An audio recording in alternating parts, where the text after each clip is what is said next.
తొలి వార్త ప్రజల కోసం ప్రజల పక్షం వార్తలు చదువుతుంది మీ మాధురి. ఎండాకాలంలో తాగునీటి సమస్య రాకుండా చూడాలి. ఎమ్మెల్యే ఎన్ఎం శ్రీనివాసరెడ్డి ఎండాకాలంలో ప్రజలకు తాగునీటి సమస్య తలెత్తకుండా చర్యలు తీసుకోవాలని మహబూబ్ నగర్ ఎమ్మెల్యే ఎన్ఎం శ్రీనివాసరెడ్డి అధికారులను ఆదేశించారు. రాష్ట్ర ఎక్సైజ్ మరియు టూరిజం శాఖ మంత్రివర్యులు జూపల్లి కృష్ణారావు మహబూబ్ నగర్ జిల్లా కలెక్టర్ కార్యాలయ సమావేశ మందిరంలో జిల్లా అధికారులతో నిర్వహించిన సమీక్ష సమావేశంలో దేవరకద్ర ఎమ్మెల్యే జి మధుసూదన్ రెడ్డి కలిసి ఆయన పాల్గొన్నారు. ఈ సందర్భంగా మహబూబ్ నగర్ ఎమ్మెల్యే మాట్లాడుతూ కొనుగోలు కేంద్రం వద్ద రైతులు ధాన్యం అమ్మిన వెంటనే రసీదు ఇవ్వాలని, ధాన్యాన్ని మిల్లులకు తరలించే బాధ్యత రైతులది కాదని అది మిల్లర్లు తీసుకోవాలని, ఈ విషయంలో అధికారుల దృష్టి సారించాలని ఆయన సూచించారు. శిల్పారామంలో నాడు బలవంతంగా ఫ్లాట్లను ఓనర్స్ ద్వారా తీసుకున్నారని, అట్టి ఫ్లాట్లు శిల్పారామానికి అవసరమైతే తీసుకుని నష్టపరిహారం ఇవ్వాలని, శిల్పారామానికి అవసరం లేకపోతే వెంటనే ఫ్లాట్లను తిరిగి ఓనర్స్ అప్పచెప్పాలని ఆయన అధికారులను ఆదేశించారు. రెవెన్యూ భూములని అధికారులు చెప్పగా గత 15 సంవత్సరాల క్రితం లేఅవుట్ చేసినప్పుడు రెవెన్యూ అధికారులు ఎందుకు ఊరుకున్నారని ఆయన ప్రశ్నించారు. వెంటనే మంత్రి కల్పించుకొని వారం రోజుల్లోపు శిల్పారామం ఫ్లాట్ల విషయంలో ఫిజికల్ గాను రికార్డుల రూపంలోనూ నివేదిక ఇవ్వాలని మంత్రి అధికారులకు ఆదేశాలు జారీ చేశారు. అధికారులతో మిషన్ భగీరథ, ఇందిరమ్మ ఇండ్లు, రైతు భరోసా, ఇందిరమ్మ ఆత్మీయ భరోసా, గృహజ్యోతి, కొత్త రేషన్ కార్డులు, రాజీవ్ యువ వికాసం, గ్యాస్ సిలిండర్లు తదితర అంశాలపైన మంత్రి సమీక్ష నిర్వహించారు. ఈ కార్యక్రమంలో జిల్లా కలెక్టర్ విజయేంద్ర బోయి, అదనపు కలెక్టర్ శివేంద్ర ప్రతాప్, మోహన్ రావు, వివిధ శాఖల అధికారులు పాల్గొన్నారు. మీ తొలి వార్త న్యూస్ ని సబ్స్క్రైబ్ చేసి లైక్ చేసి షేర్ చేయండి. ఇప్పటివరకు జరిగిన కార్యక్రమాల గురించి మనం ఈ సమీక్షలో పెట్టుకున్నాం సార్. ఈ సిచ్యువేషన్ జిల్లాలో ఏ విధంగా ఉంది అనేది ముందు మనం టేకప్ చేస్తాం సార్. కదా 423 మనకి ప్రస్తుతం గ్రామ పంచాయతీలు ఉన్నాయి సార్. సో వీటి ప్రకారం ఎన్ని problematic village 100% as per law rural 100 litres and urban 150 corporations and 135 municipality. దీనిలో మీకున్న లెక్కల ప్రకారం సమ్మరైజ్ చేసి ప్రాబ్లమ్స్ ఉన్నటువంటి ప్లేస్ని చెప్పండి, ఉంటే ఏమో చెప్పండి. సో దట్ ఎంపీఎస్ రెస్పాండ్ అవుతుంది. కాబట్టి మీరు చెప్పండి, మీరు హిస్టరీ చెప్పాల్సి ఉంటుంది. సరే sir, urban local bodies ULBs తీసుకున్నట్లయితే సార్ మహబూబ్నగర్ కార్పొరేషన్కు మనము ఒక 10.83 క్లియర్ వాటర్ సప్లై చేస్తున్నాం సార్. ఎక్కడ షార్టేజ్ ఉండడం లేదు సార్. ఒక 24 MLD రా వాటర్ ఇస్తున్నాం సార్. దానిపైన టేక్ యాక్షన్. మంచినీళ్ళు దాన్ని కూడా చేస్తే వ్యవసాయం పడుతుంది, వ్యవసాయానికి ఇండస్ట్రీ పడితే how can be quick. So take initial action. తర్వాత అలాంటి పైప్ లైన్ ఎవరు రెస్పాన్స్లో ఒకసారి మొత్తం చూడండి, చేసి రిపోర్టు కడగలుగుతుంది. అవుతుందా అవుతుందా రిపోర్ట్ ఇవ్వండి. Last week 10 days back collector గారు దృష్టికి తీసుకెళ్తే ఎస్పెషల్లీ నా కాన్స్టిట్యూన్సీకి సంబంధించి ఒక 2 days బ్యాక్ 34 lakhs ఇవ్వడం జరిగింది. దానికి నేను ప్రత్యేకంగా తెలియజేస్తున్నా. కలెక్టర్ గారు ఫండ్స్లో నుంచి ఇవ్వడం జరిగింది. గ్రిడ్కి వచ్చేసి మొత్తం 34 lakhs ఇచ్చారు. ఇన్ఫ్రా గ్రిడ్ కలిపి. అయితే ఇక్కడ ప్రాబ్లం ఎక్కడ వస్తుందంటే మిషన్ భగీరథ వాటర్ కంటే ఎక్కువ ఇంపార్టెంట్ ప్రతి దగ్గర కూడా గ్రామాలలో ఎస్పెషల్లీ ఈ వాటర్ రానికాడ బోర్లు అడుగుతాం. మెయిన్ ప్రాబ్లము బోర్ కావాలి, మోటార్ కావాలనేది చాలా రిక్వైర్మెంట్ ఉంది చాలా ప్లేస్లలో.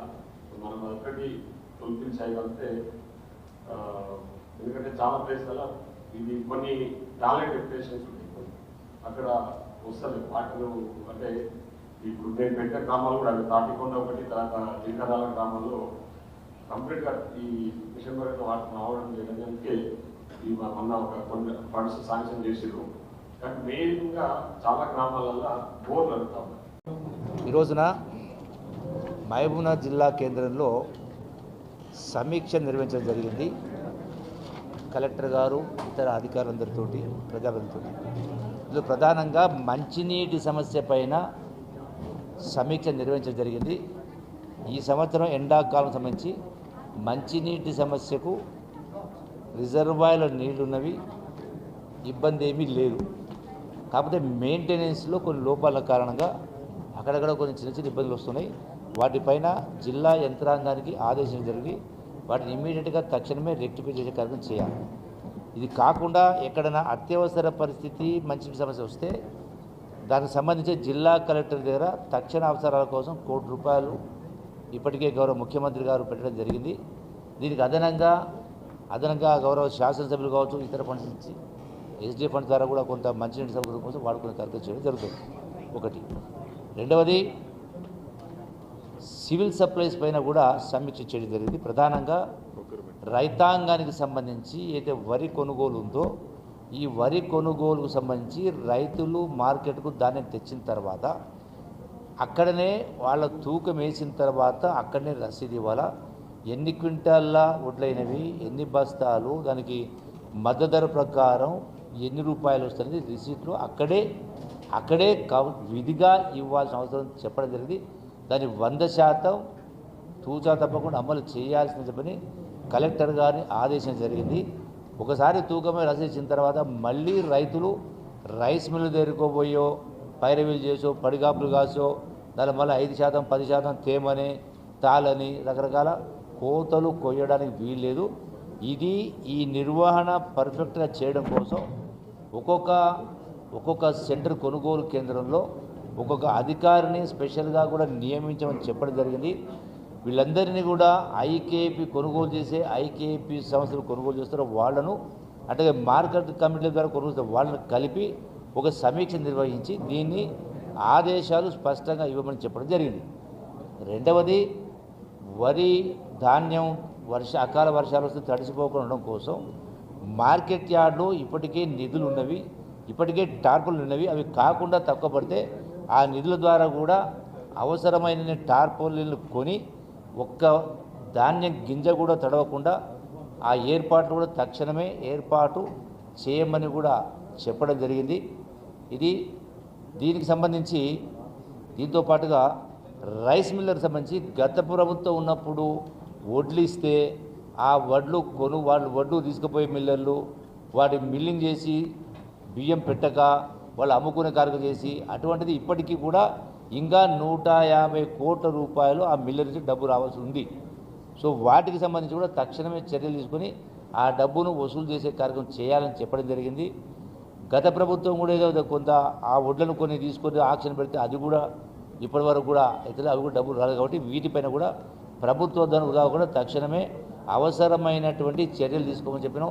అవసరమైతే క్రిమినల్ చర్యలు కూడా తీసుకోమని చెప్పని కూడా స్పష్టంగా ఆదేశించడం జరిగింది. దీంతో పాటుగా ఈ యొక్క 500 రూపాయల బోనస్కు సంబంధించి కూడా జిల్లాలో ఇంకా చాలామందికి వివిధ పొరపాట్ల వల్ల కరెక్ట్గా సర్వే చెయ్యకనో, పేరు తప్పువడో, ఆధార్ నెంబర్ తప్పువడో, రేషన్ కార్డు తప్పువడో, లేదంటే కంప్యూటర్ డేటా ఎంట్రీ చేయకనో చాలామంది కొన్ని మిస్ అయిపోయినాయి. వాటిని కూడా వచ్చేటువంటి 15 రోజుల్లో ఇంటింటికి ప్రభుత్వ అధికారులను పంపించి తక్షణమే ఒక ప్రొఫార్మ్ తయారు చేసి ఆ సమాచారం కూడా 10 రోజులు తెప్పిస్తే దానిపైన ప్రత్యేక మళ్ళీ సమావేశం పెట్టి అర్హత ఉన్న ప్రతి ఒక్కరికి కూడా ఆ గ్యాస్ సబ్సిడీ కూడా ఇచ్చేటువంటి ఏర్పాటు చేయడం జరుగుతుంది.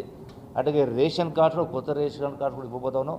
వాటి కార్డ్స్ కూడా కొత్త రేషన్ కార్డ్స్ కూడా ఇచ్చేటువంటి ఏర్పాటు చేస్తా ఉన్నాం. సివిల్ సప్లైస్తో పాటుగా కూడా చేసినాం మనం మంచి కూడా 200 యూనిట్లు ఏవైతే ఉన్నాయో వాళ్ళకు కూడా అందరికీ జీరో బిల్స్ వస్తున్నాయి అనేది సమీక్ష చేసింది. అందులో కూడా మిస్ అయిపోతే వాళ్ళకు కూడా రెక్టిఫై చేసి వాళ్ళకు కూడా అర్హత ఉన్న ప్రతి ఒక్కరు ఇచ్చేయడం ఏర్పాటు చేస్తున్నాం. దీంతో పాటుగా జిల్లాలో టూరిజం పైన కూడా సమీక్ష చేయడం జరిగింది. పెండింగ్ ప్రాజెక్టుల పైన కూడా సమీక్ష చేసి వాటిని త్వరితగతిన వాటిని ఏవైతే మంజూరు ఇవ్వడం జరిగిందో వాటిని త్వరితగతిన పూర్తి చేయడానికి కూడా నిర్వహించడం జరిగింది. కిలో కూడా తీయడానికి వీలు. అదే ఇప్పుడు ఆదేశాలు ఇచ్చింది. ఖచ్చితంగా ఏ నిష్పత్తిలో తేమ శాతం ఉండాలో ఆ తేమ శాతానికి మించి 1 కిలో కూడా తీయడానికి వీలు లేదు స్పష్టంగా. అందుకే అక్కడ రసీదు ఇవ్వమని చెప్తా ఉన్నాం. ఎందుకు ఆ సమస్య వస్తూ ఉందంటే రసీదు ఇక్కడ కొనుగోలు కింద రసీదు ఇవ్వకపోతే ఆ మిల్లు కాడికి పోయిన తర్వాత వాళ్ళు ఆడిచ్చినట్టే వీళ్ళు రైతులు ఆడాల్సి వస్తుంది. కూడా దానికి అవకాశం ఇవ్వకుండా కట్టుదిట్టమైన చర్యలు తీసుకొని చెప్పడం జరిగింది. పూర్తిగా ఇంకా ఇతర సభ్యులు కూడా సమీక్ష నిర్వహించడం జరిగింది. Thank you. ఇప్పటికీ 35 లక్షలు ఆల్రెడీ ఇప్పటికీ 20 లక్షలు గని బ్యాగ్స్ ఉన్నవి. ఇప్పుడే ప్రారంభం కాబట్టి అవసరమైన గని బ్యాగులు ఉన్నవి. గని బ్యాగులు ఇబ్బంది లేదు. పురికొరణ పురితాడు దాన్ని కూడా ఏమి ఇబ్బంది లేదు. Okay, thank you.